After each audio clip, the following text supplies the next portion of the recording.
আজ বানিয়ে নিই কর্ন চাট। প্রথমে কর্নটা ভেজে নেবো হালকা বাটার বা সাদা তেল দিয়ে, হোয়াট এভার।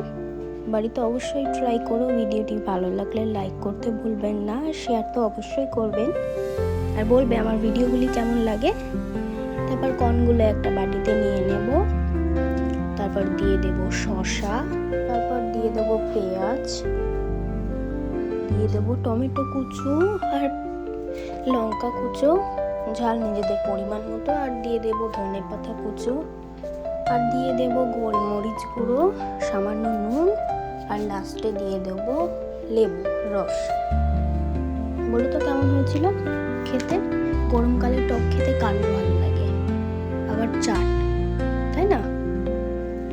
আমার তো ভীষণ ভালো লাগে।